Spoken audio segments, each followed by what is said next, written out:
എല്ലാ കൂട്ടുകാർക്കും ദാസേട്ടൻ കിച്ചണിലേക്ക് സ്വാഗതം. എല്ലാവർക്കും സുഖമാണല്ലോ.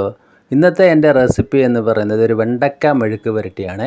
വീഡിയോ ഇഷ്ടപ്പെട്ട് കഴിഞ്ഞാൽ ഒന്ന് ലൈക്ക് ചെയ്യണേ. പിന്നെ ആദ്യമായിട്ട് കാണുന്ന കൂട്ടുകാരെ ഒന്ന് സബ്സ്ക്രൈബ് ചെയ്യുക. കൂടെ തന്നെ ബെല്ലൈക്കൺ അമർത്തി ഓൾ എന്ന ഓപ്ഷൻ കൂടി ഒന്ന് കൊടുക്കണേ. അതിനായിട്ട് ഞാനിത് അവിടെ ഒരു 1/4 കിലോ വെണ്ട നല്ലതുപോലെ കഴുകിയെടുത്ത് വന്നിട്ടുണ്ട്. പിന്നെ 2 സവോള. അപ്പോൾ ഇതേ പരുവത്തിലുള്ള വെണ്ടയാണ് എടുത്തിരിക്കുന്നത്. 2 സവോള, ഒരു 6 വറ്റൽമുളക് ഞാൻ എടുത്തിട്ടുണ്ട്. വെണ്ട കട്ട് ചെയ്ത് ഉള്ളിയും കട്ട് ചെയ്ത് വരാം. പിന്നെ വറ്റൽമുളക് ക്രഷ് ചെയ്യണം. അപ്പോൾ ഒരു ഫ്രൈ പാൻ അടുപ്പത്ത് വെച്ചിട്ട് ലോട്ട് മീഡിയം ഫ്ലെയിമിൽ ഇട്ട് കൊടുക്കുക. 3 സ്പൂണ് ഓയിലാണ് ഒഴിച്ചു കൊടുത്തിരിക്കുന്നത്. അതിലേക്ക് ഒരു 1/4 ടീസ്പൂൺ കടുകിട്ട് പൊട്ടിച്ച് കൊടുക്കുക. കടുക് പൊട്ടുന്ന സമയത്ത് ആ സവോള ഇതേമാതിരി കട്ട് ചെയ്താണ്, അത് മുഴുവനായിട്ട് അതിൽ ചേർത്ത് കൊടുക്കാം.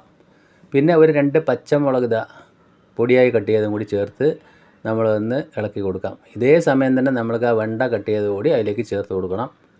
ഇതേ വലിപ്പത്തിലാണ് ഞാൻ കട്ട് ചെയ്തിരിക്കുന്നത്. ഒരുപാട് വലിപ്പം വേണ്ട, എന്നാൽ ഒരുപാട് പൊടിയും ആവരുത്. അപ്പോൾ നമ്മൾ ആ എണ്ണയിലൊക്കെ നിന്ന് അത് നല്ലതുപോലെ ഒന്ന് കുഴയാതെ തന്നെ നമ്മൾക്ക് കിട്ടിക്കോളും. ഇതേ കണ്ടീഷനിൽ ചെയ്താൽ മതി. അപ്പോൾ നമ്മൾ ആ സവോളയും വെണ്ടയും കൂടി നല്ലതുപോലെ ഒന്ന് മിക്സ് ചെയ്യുക. ഇനി നമ്മളത് അതേ ഫ്ലെയിമിലിട്ടിട്ട് ഒരു 3 മിനിറ്റ് അടച്ചു വയ്ക്കുന്നുണ്ട്.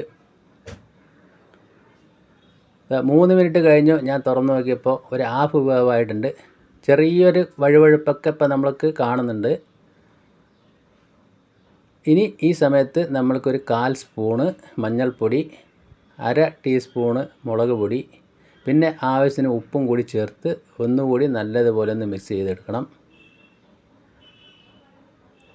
ഇപ്പോൾ പൊടികളിട്ടതിന് ശേഷം നമ്മൾ നല്ലതുപോലെ അതൊന്ന് മിക്സ് ചെയ്ത് കൊടുക്കണം.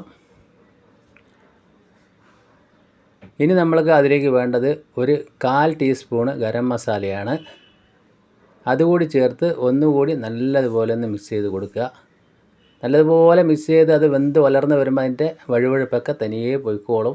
ആ സവോളയൊക്കെ ഉള്ളതുകൊണ്ട് തന്നെ നല്ലൊരു ടേസ്റ്റ് ആയിരിക്കും. എന്തായാലും നിങ്ങൾ ഇതുപോലെ ഒന്ന് ട്രൈ ചെയ്ത് നോക്കുക. അപ്പോൾ ഞാനത് നല്ലതുപോലെ ഇളക്കി കൊടുത്തിട്ടുണ്ട്.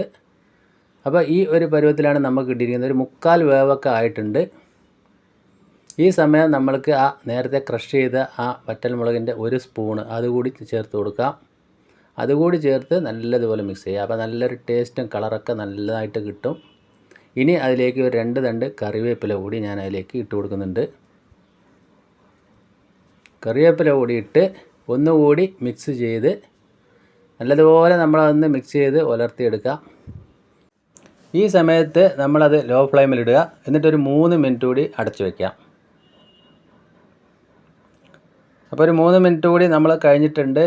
ഇതാ തുറന്ന് നോക്കുമ്പോൾ നമ്മൾക്ക് കാണാൻ പറ്റും എല്ലാം നല്ലതുപോലെ ഒന്ന് വിട്ട് വന്നിട്ടുണ്ട്.